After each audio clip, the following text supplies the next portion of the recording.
Brother Bhono, sinisiwe ngiyamthanda kakhulu Yesu. Amen.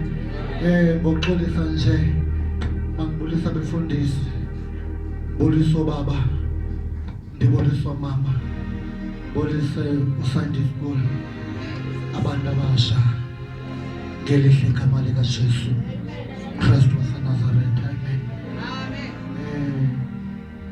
Andithatha isikhathi eside. Amen.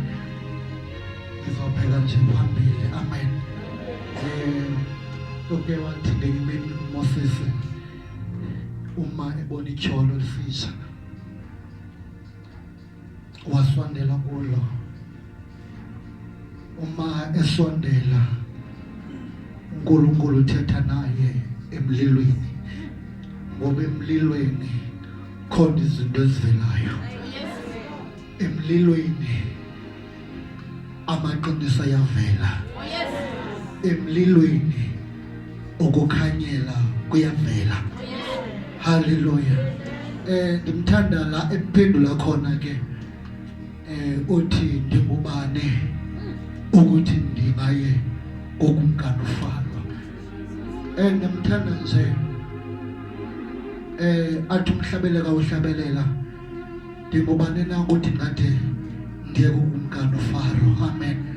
So nami ndifuna ukuthi ndingubani na ukuthi ningade nimbeke kule ndawo, ukuthi ningithembe kanje, ukuthi nizokwethula inhliziyo kaNkulunkulu. Niyazi nje ukuthi nginamalwimi, nandazi ukuthi angimazothetha, kodwa ngiyafika ngithethe ngithini phambi kwaNkulunkulu. Amen. Kodwa uNkulunkulu emnceda, uyena uzokwenza umsebenzi. Mina anayo into engikwazi uyenza, ndixhomekeke kuye. Hallelujah. Kunamanye nje ngeke ndithi nokuzazisa oku ngiyathanda, ngoba okuhamba endleleni ungaziwa kuyinto. Amen. Ngoba babe bahamba noJona endleleni, kwavuka isivunguvungu, kwenzeka izinto endleleni, kwathinde kumnikazi wendlela ukuthi ahle enqanaweni ayokhangela ukuthi kwenzekani. Uma ebheke ezansi uthola uYona ulele, kodwa isivunguvungu sikhona. Kukhala ukuthi ayona khawukhwazi uNkulunkulu wakho. Nathi sibona uYona kunobakhwazi uthi ndingumHebhere nje wamaHebhere, ndiyamesaba uNkulunkulu. Amen. So nami ndingoka Bhono nje, kodwa ekubalelekeyo ndisaba uNkulunkulu. Ngandazi isibongo sami, kodwa uNkulunkulu nguyena okwazi ukubeka impilo phambili. Amen. Bazalwane ngicela ungalibazisi nje, basibheke ezweni. Amen. Ngicela sifundeni nje ku-Exodus chapter 21. I'm sure verse 9. Esibini Kings, 2 Kings, chapter 4. I'm sure nakhona verse 4 verse 9 eyogcina.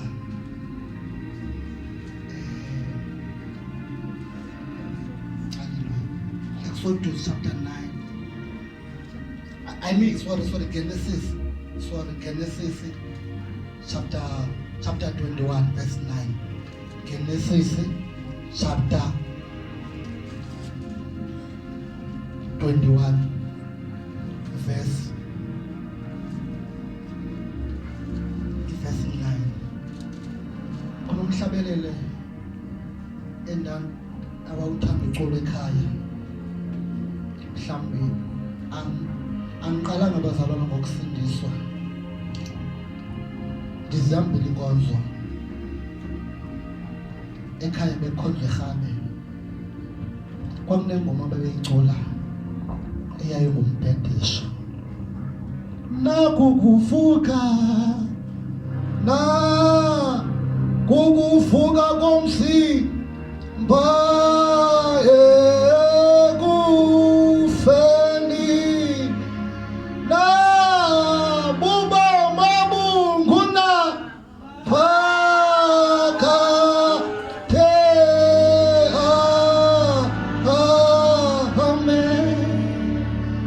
kuku ukuvuka komzimba ekufeni ubomi obunguna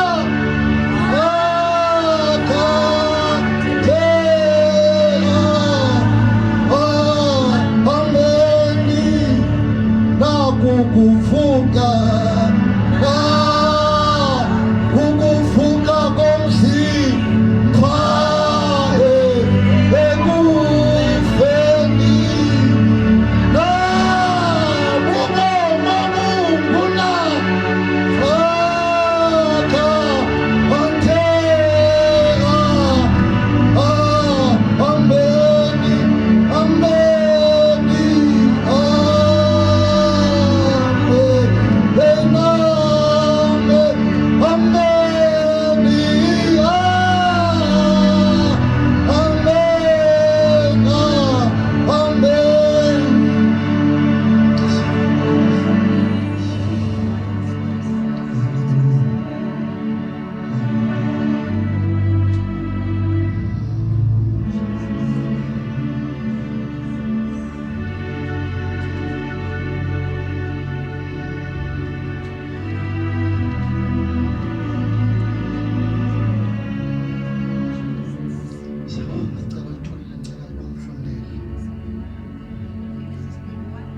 Genesis 21 verse 9.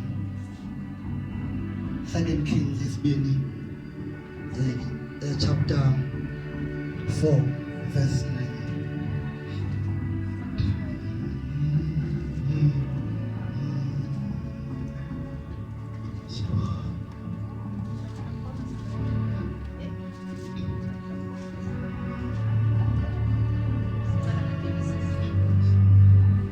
Ngesizulu ifundeka kanje, Genesis 21 verse 9. uSara wabona indodana kaHagari owaseGibhite ayizalele uAbraham indlalifa. uAbraham idlalisa 9 phet. Qhubeka mama yonke. Wathi kuAbrahama, siqoshe lesi sigqilakazi nendodana yaso, ngokuba indodana yalesi sigqilakazi ayikudla ifa kanye nendodana yami uIsaka. 11. Lelizwi lalilibi kakhulu emehlweni kaAbrahama ngenxa yendodana yakhe. 12. uNkulunkulu wathi kuAbrahama, akungabi lukhuni emehlweni akho ngenxa yomfana nangenxa yesigqilakazi sakho. Kuko konke uSara akusho kuwe, lalela izwi lakhe, ngokuba inzalo yakho iyakubizwa ngoIsaka. 13. Nayo indodana yesigqilakazi ngiyakuyenza isizwe, ngokuba inzalo yakho. 14. uAbrahama wavuka ekuseni, wathatha isinkwa nemvaba yamanzi, wakunika uHagari ekubeka ehlombe lakhe kanye nomntwana, wamukisa, wahamba wazulazula ehlane laseBerisheba. 15. Amanzi esephelile evabeni, waphonsa umntwana phansi kwesihlahla. 16. Waya wahlala phansi kukhashana phambi kwakhe, kungathi ibanga lokuphonsa umcibisholo, ngokuba wathi, ngingebone ukufa komntwana. Wahlala phambi kwakhe, waphakamisa izwi lakhe wakhala. 17. uNkulunkulu wezwa izwi lomfana. Ingelosi kaNkulunkulu yamemeza kuHagari isezulwini, yathi kuye, kuyini Hagari? Ungesabi, ngoba uNkulunkulu ulizwile ilizwi lomntwana lapho ekhona.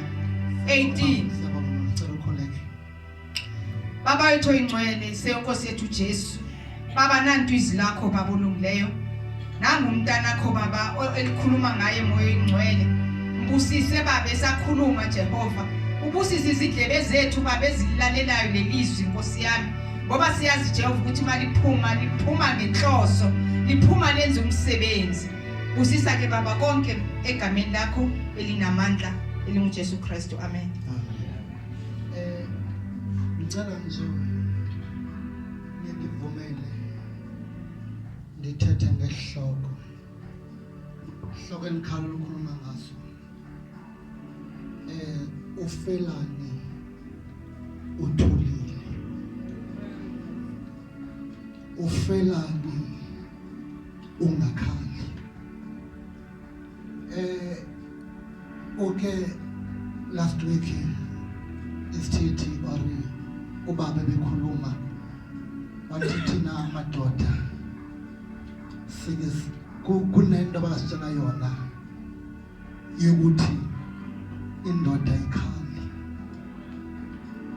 kodwa ndanombuzo mna xa ingakhali yenzani abantu abaninzi xa ungafika emathuneni ungafika gcela abantu abasha ungafika gcela ubaba abanye bazihengile abanye bazidubule abanye ngenxa yokuthi bavinto ukuthi bangathethi baxelela lento ukuthi indoda ayikhali ndazibuza umbuzo ukuthi bangaphi namhlanje obaba namhlanje otata abaphuza utywala abadaka isidokamiso ngenxa yokuthi abathethi ufelani uthulile ufelani ungakhali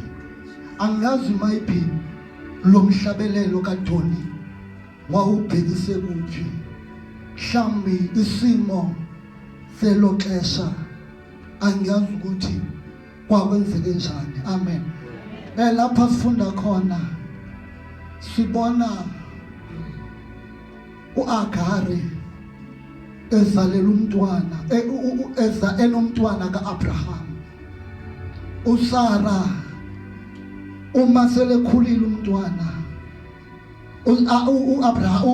uSara uye wamitha wanomntwana ebukudaleni bakhe ngenxa yokuthi abantwana bayakuthanda ukudlala badlala bade bahlekisa ngomama omdala ilapho wamva khona ethetha ukuthi nangu umntwana uhlekisa ngaye uya kuAbraham uthi xotha lo mama nalo mntwana ngoba angeka lidle indlalifa yalapha endlini ngiyacela nje ninivumele bengicela nje ukwenza umzekelo ubani ngiboleke nje umntwana omncinci nguye nje engifuna ukuthetha ngaye amen cela nje umntwana omncinci ezakum amen uma emthatha umnikeza izinto ezimbili ikali inhliziyo kaAbraham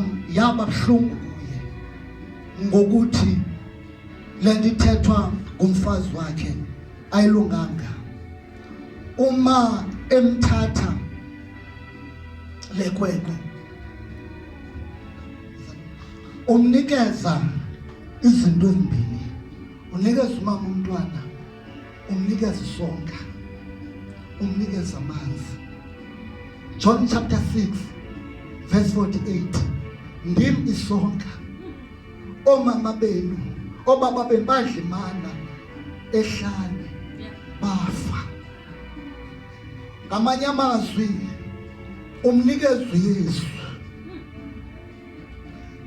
esiyavuma ukuthi endleleni amanzi sithi kasithandazwa izwi lakho lingamanzi sakunxanwa izwi lakho likukudla sakulamba izwi lakho limpewu kuthi empilweni sethu uma emthatha umntwana use uyamguga uhamba naye uma efika ehlane uyaphela amanzi akuphela isonka kuphela amanzi uthatha umntwana umbeka ngaphansi kwesihlahla uma ehlezi uyadedela kuye kunomntwana umntwana umile ngasehlahleni use uyahlala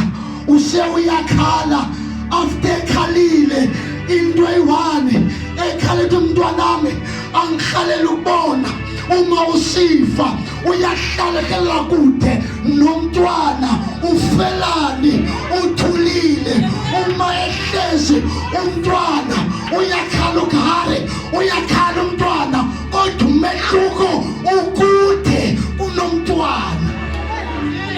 Haleluya. Uma ekude kunomntwana uNkulunkulu akamvugari ekhala kodwa uva umntwana ophansi kwehlahla athombe umfundisi xa ethetha ihlahla simininga isiphambano uthatha umntwana umbeka esiphambanweni yena uyasuka kuneziphambano. uYesu uma ekhala esesiphambanweni wamva uNkulunkulu watheni lamasabatha Thixo wami umhlangani akakhali ekude kunehlahla kodwa ukhala esesiphambanweni ufelani wena uthulile.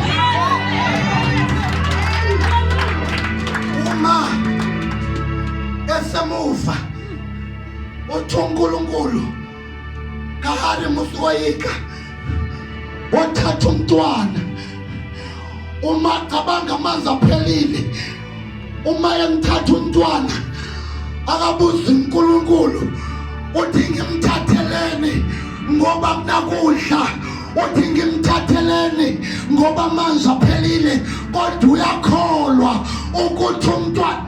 Haleluya. Uma emthatha xa selembambile uNkulunkulu umbonisa indawo ophuze khona uyafika uyakha ufelani uthulile. Ngiyabonga. Ufelani uthulile ufelani ungakhali ngoba sometimes into esibulalayo ukuthi asikhulumi into esibulalayo ukuthi siyafa singathethanga.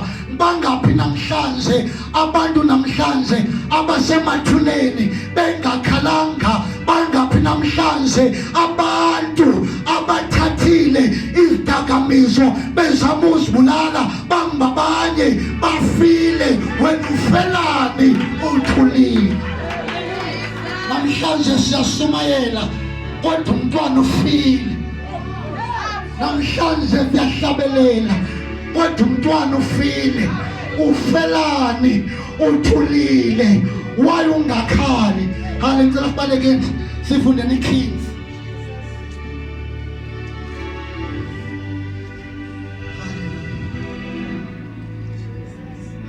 Second Kings chapter 4 verse 8, 9.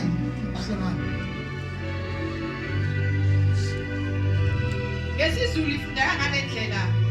Kwathi ngelinye ilanga uElisha wadlulela eShunemi lapho kwakukhona owesifazane ocebileyo.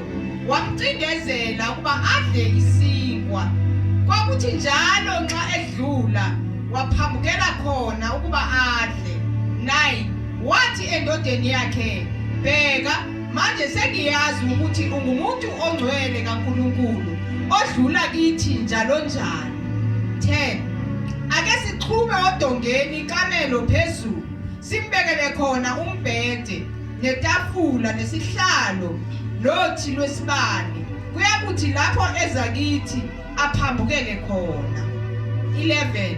Kwathi ngelinye ilanga wafika khona waphambukela ekamelweni walala khona. 12. Wathi uGehazi inceku yakhe, mbiza lomshumekazi wambiza wema phambi kwakhe. 13. Wathi kuye, ake usho kuye ukuthi bheka usinakekele ngakho konke lokhu kunakekela. Ungenzelwa ntoni na? Uthanda ukukhulunyelwa enkosini noma enduneni yempi na? Wathi ngihlezi phakathi kwabantu bakithi. 14. wayesethi angenzelwa ntoni na. uGehazi wathi impela akanandodana nendodana yakhe isindala. 15 wayesethi mbize, wambiza wema emnyango. 16 wathi ngalesi sikhathi ngomnyaka ozayo uyakusingatha indodana. Wathi hayi Nkosi, wena muntu kaNkulunkulu, ungaqambi amanga encokazini yakho. 17 kepha wesifazane wakhulelwa wazala indodana ngaleso sikhathi ngomnyaka olandelayo njengokusho kaElisha kuye. 18 kwathi umfana esekhulile waphuma ngelinye ilanga waya kuyise kubavuni. 19 wathi kuyise ngafa ikhanda. Wayesethe encekwini yakhe miyise kunina. 20 yamthatha yamyisa kunina. Wahlala emathangeni akhe kwaze kwaba semini wafa. 21 wakhuphuka wambeka embhedeni womuntu kaNkulunkulu wamvalela waphuma. 22 wabiza indoda yakhe wathi ake ungithumele enye yezinceku nenye yezimbongolo ukuba ngigijimele kulowo muntu kaNkulunkulu bese ngibuya. 23 kepha wathi uyelani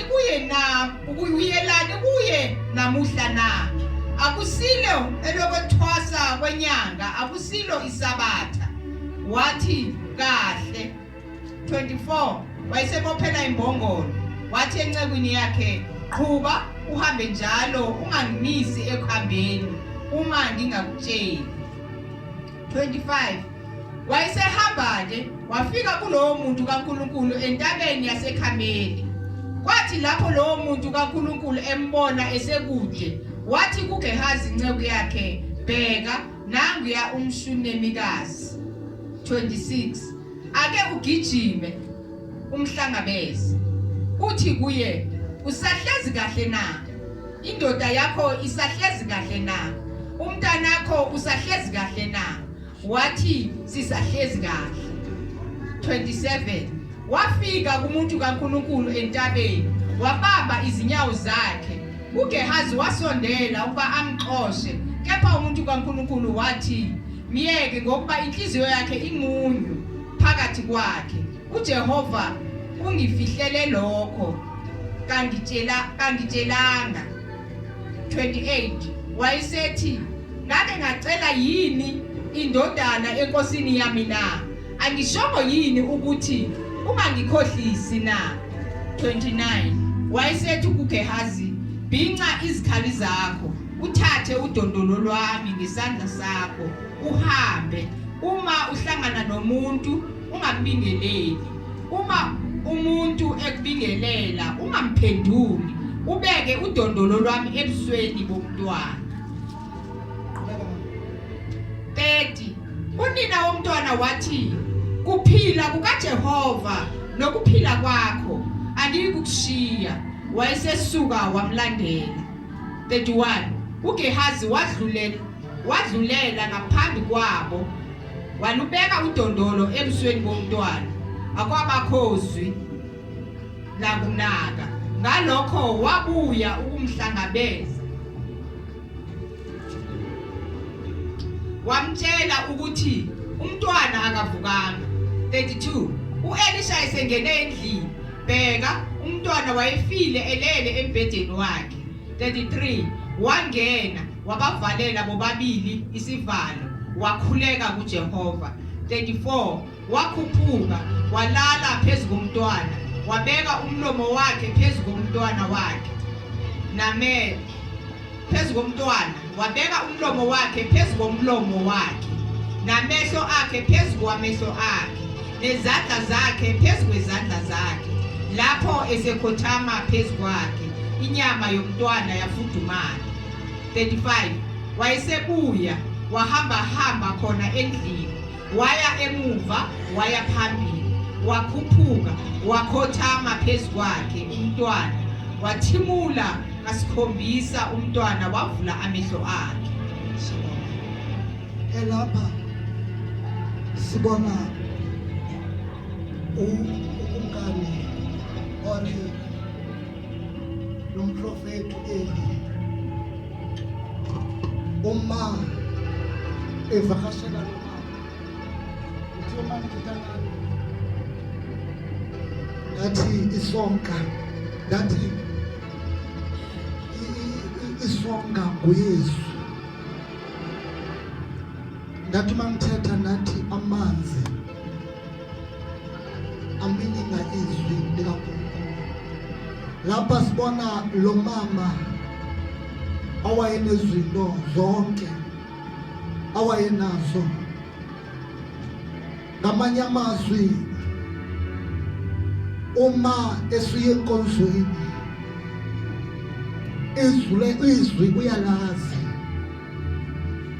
uma efika endlini kaNkulunkulu ayikho into uyanikela kodwa sibona lapha kufika uEli ummemele endlini yakhe ukuthi azodla isonka ngamanye amazwi uthetha ngoYesu kwinceko kaNkulunkulu uma emazi ukuthi ikhona into uya kubaba kwakhe uthi baba ngiyambona lo muntu ungindodana kaNkulunkulu make simenzelele indlu enkulu ngoba vele uqhela unikela into inkonzo yakhe aqhela unikelwa yona uma enikela wamenzela indlu enkulu wambekela itafula wambekela zonke izinto ngoba inceka kaNkulunkulu ikhona into angafuni ukuyivalela ngaphakathi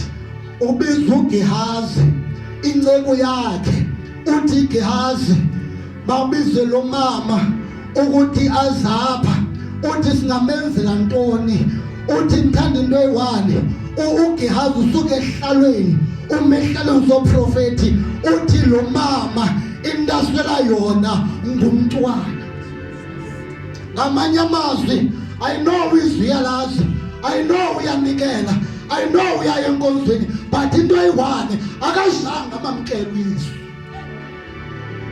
ewe siyavuma ukuthi uzile enkulu kaNkulunkulu but uYesu omazi lo mama wayinikela lo mama wayisenza izinto lithe ihloko sami ufelani wena uthulile ngiyathanda uma emiza uthi wena kushuthi uzozala umntwana ngizawumitha ngedate uzosingatha umntwana ngamanye amazwi uyamamkelisa lento ayifunayo ngoba for red emshadweni ubungenayo umntwana yikho into yenayo ingakho kwadingeka ukuthi for red ukuthi amnikeze lento angenayo ngoba for red inzuzo yokuthi unikele kunento oyizuziyo oyifunayo uma ethatha lo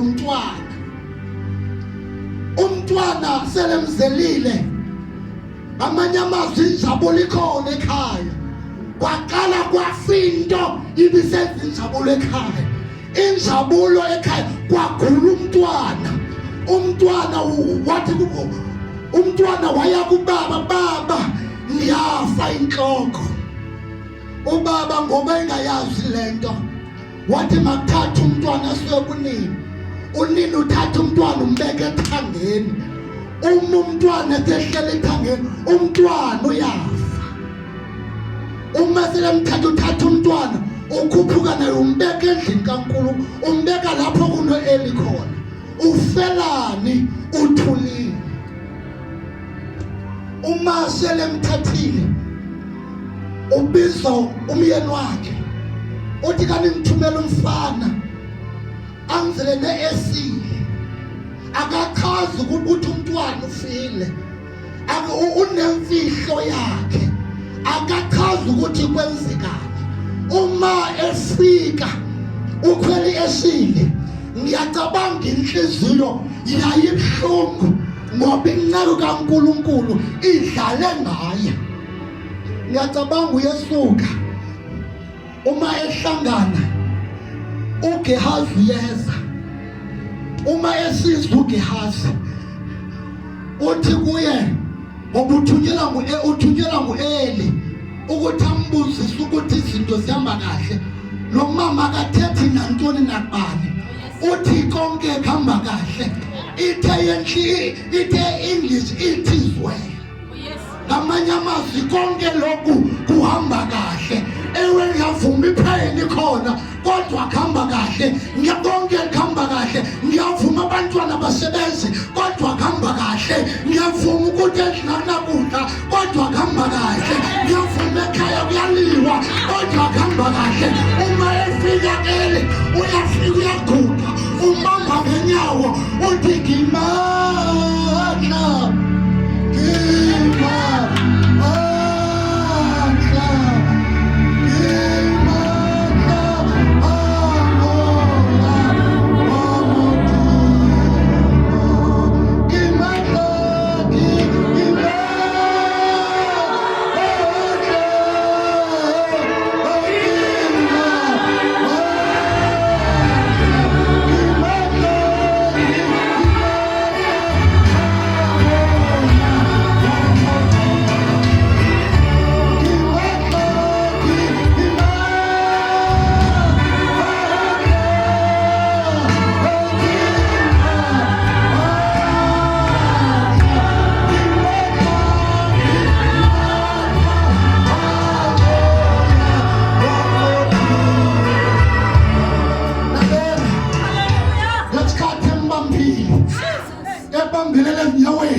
Hallelujah. Uthuke kaNkulunkulu. Gehazi hamba umnikeze umsimbithi, umnikeze intonga. Utha uyafike ayibeke phezu komntwana. Uma seyithatha ngiyacabanga ukuthi uyifumene igunya uGehazi maybe ithuba sangalifumane lokuthi azenzele mhlawumbe endleleni kuvuka umthandazo elithi Nkosi izwi lakho lithe wena siyawubeka izandla phezu kwemilwelwe iphile. Nkosi kawenza inceko kawenza inceba nami ukwenzeke. Uma efika phezu komntwana ubeka ngokomyalelo kodwa umntwana akavuki. Mamfundisi ngizothi kuwe kunezinye izinto ungababona abantu bengezwe enkonzweni mhlawumbe udingeka wena ngoba umntwana ufile. The time efile umntwana akudingeki mhlawumbe ungasithuma thina uthi masihambe sobavusela mhlawumbe sivusele abantwana bengezi. Hayi ngoba ukuthi asishumayelanga, hayi ngoba ukuthi asivangelanga, hayi sivangele siwenzele umsebenzi wakho othe masiyenze kodwa umntwana akavuki.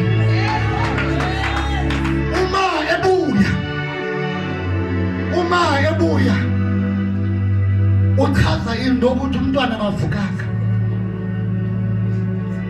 uyasuka inceka kaNkulunkulu ibuyele emuva. Ifika umntwana olele ivala umnyango. Uma evalile umnyango iyathandaza ilala phezu komntwana. Uma ileli phezu komntwana amehlo yaqhamana, amehlo inyama imlomo ungqamana nomlomo, izandla ziphezu kwezandla zomntwana. Lalela ngesikhathi umntwana evuka ukushushu wathi mla, ithi iBhayibhile wathi mla kasikhombisa ngamanye amazwi mhlawumbe idingeka wena ukuthi ungene kwakho uyabavusela abakha abantwana kodwa the time sebevuka bazophimka ngoba bebona into elapha kuwe. Ufelani uthulile. Sometimes sifela abantu engathetha kubo ngoba sometimes uma ngathetha kumfundisi mhlawumbe ndisaba ukuthi umfundisi umjwayele ngizwayele uma phezu kwepulpit ngizwayele ukuma lapha ngihlabelele mhlawumbe uba ngingachaza ukuthi intoni endibulalayo mhlawumbe angandinquma. Lalela umfundisi akananto but ithi nawe uma enganqumi wena ufelani ungakhali ngoba the time ekuthulisa ikhona into eyenzekayo edingekile ukuthi mhlawumbe bangabiza bethi zokushumayela kodwa umntwana ufile. Ufelani uthulile. Wafa bekhona abantu abangakusiza. Wafa bekhona abantu abakufisela okuhle. Ayingabo bonke abantu abakufisela okuhle abakufisela okubi kodwa bakhona abantu abakufisela okuhle. Ufelani uthulile. Haleluya. Ethi ngithanda iBhayibheli la umntwana kaDavide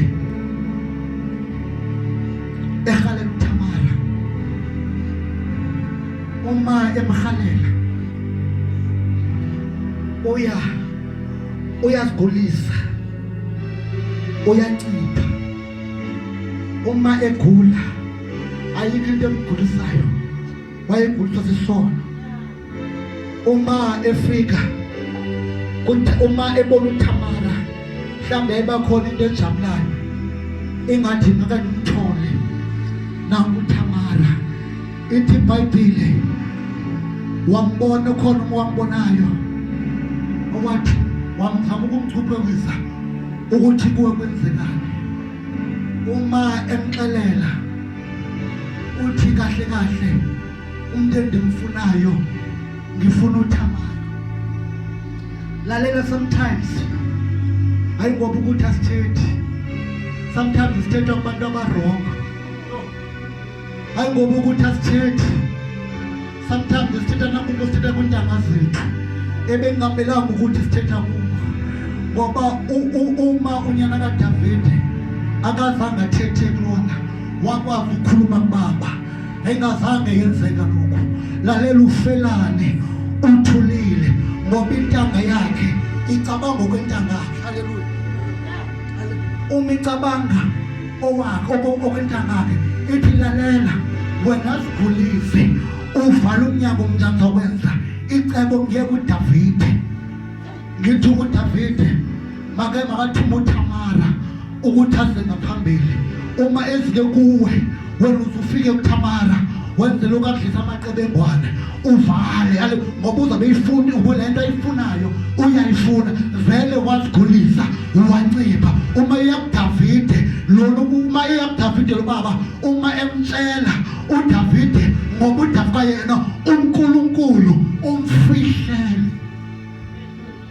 Uma efika kuDavide uyamcela njalo uThamara uyayenza ngoba efuna udade wabo ukuthi aphile ukuthi umfowabo aphile. Uma efika uvala ucango uthi baphuma abantu abangaphakathi vele akumele ukuthi isono xa uzasenza benabantu abakwazelayo. Wakhupha bonke abantu endlini. Ufelani uthulile. Uma emkhupheli waqala wambamba uThamara walala naye. Uthi uThamara musuyenza mfowethu lento ayenziwa kwaIsrayeli. Ngamanye amazwi kukhona elinye icebo obungalenza. Ufelani uthulile. Hayi ngoba uthi bamfundisi asikwazi ukuthetha but sithetha abantu abarongo. Ufelani uthulile.